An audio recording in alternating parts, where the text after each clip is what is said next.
जय श्री राम दोस्तों। पर क्या पूरी दुनिया में आपने एक ऐसी साध्वी भी देखी जो खुद 12 लाख की घड़ी पहनती हो, 2 लाख का चमड़े का पर्स यूज करती हो और 4 करोड़ की गाड़ी में घूमती हो और फिर जाकर आध्यात्मिक बातें करती हो?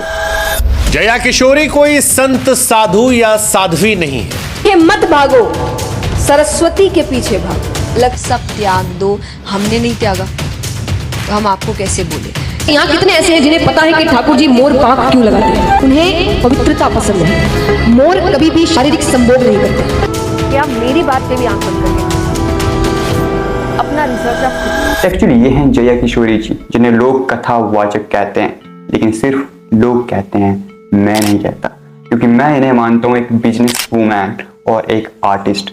ये क्यों, ये सब कुछ मैं क्लियर करूंगा आगे वीडियो में। लेकिन फिलहाल के टाइम पर ये फंसी एक ऐसी कंट्रोवर्सी में, जो कंट्रोवर्सी है सिर्फ एक पर्स की वजह से। लेकिन ये पर्स कोई मामूली पर्स नहीं है, बल्कि ये पर्स है 2 लाख रुपीस का और साथ में गाय और भैंस के चमड़े का बना हुआ पर्स। लेकिन यहाँ पर इनका बयान आता है, इज अ कस्टमाइज्ड बैग है, उसमें कहीं भी लेदर नहीं है। शायद ये पर्स चमड़े का होगा भी नहीं, या फिर हो भी सकता है, लेकिन क्या आपको पूरी दुनिया में यही इकलौती कंपनी मिली जिसका पर्स आप खरीद सकते हो? इंडिया में कई ज़्यादा और भी कंपनीज हैं जो कि काफ़ी ज़्यादा स्पिरिचुअल ट्रेडिशनल पर्सेस बनाती हैं, लेकिन आपने उनको प्रमोट नहीं किया। लेकिन आपने प्रमोट किया सिर्फ इस कंपनी को, जो कि क्रिश्चियन है और साथ में अपने प्रोडक्ट्स में लेदर का यूज़ करती है, जो कि क्लियरली मेंशन करती है अपने सभी प्रोडक्ट्स में। मेरा नाम तक लिखा हुआ है उसमें। और पर्स पर आपका नाम होने का ये मतलब बिल्कुल भी नहीं होगा कि वो पर्स लेदर का नहीं है। एक्चुअली इस कंपनी के द्वारा ये फीचर दिया जाता है कस्टमाइजेशन का, कि आप कस्टमाइज करा सकते हो, लेकिन फीचर होता है सिर्फ नाम के लिए और कलर के लिए, बल्कि लेदर को एक्सचेंज करने के लिए नहीं।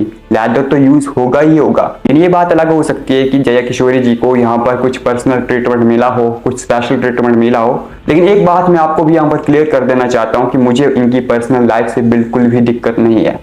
लेकिन अगर पब्लिक लाइफ में, यानी कि पब्लिक के समक्ष जो ये बातें करती हैं अध्यात्म की, वो बातें अगर खुद ही फॉलो नहीं करती हैं तो उससे हमें दिक्कत भी है, और वहाँ पर हम आवाज़ भी उठाएंगे और वहाँ पर हम विरोध भी करेंगे। तो जैसे कि वीडियो की स्टार्टिंग में मैंने कहा था कि मैं इन्हें मानता हूँ एक बिजनेस वूमैन और एक आर्टिस्ट।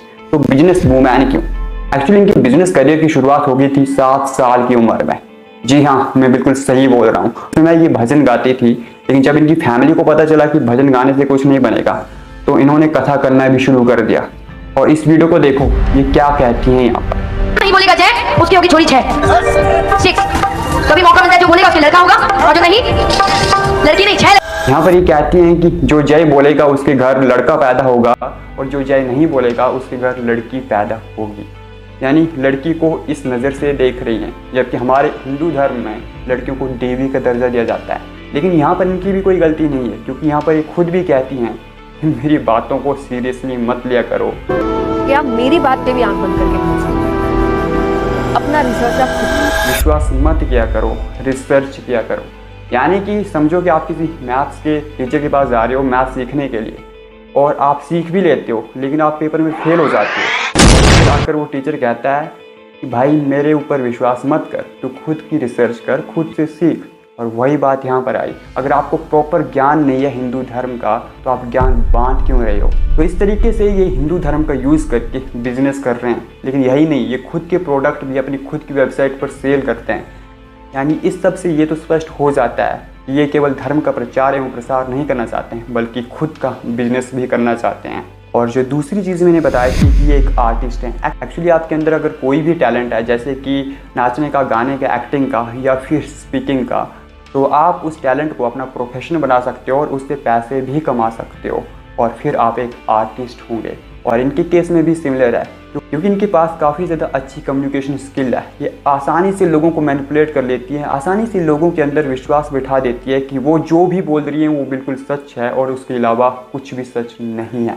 और उसका यूज़ किया जाता है फिर पैसे कमाने के लिए, क्योंकि ये आज भी अपनी कथा का 9 से 10 लाख रुपए चार्ज करती हैं, सिर्फ और सिर्फ एक कथा का। तो इस तरीके से ये भी एक आर्टिस्ट हैं जो कि केवल पैसा कमाना चाहते हैं अपने स्किल के माध्यम से। इसमें कोई बुराई भी नहीं है, लेकिन उसके अंदर अगर धर्म का इस तरीके से यूज़ किया जा रहा है, धर्म का गलत तरीके से यूज़ किया जा रहा है, तो वो गलत है। आप लोग उन्हें चंदा देते हो, आप लोग उन्हें दान देते हो, लेकिन कभी आपने सोचा है या फिर कभी प्रश्न उठाया है कि आखिर उन पैसों का इस्तेमाल कहाँ किया जाता है?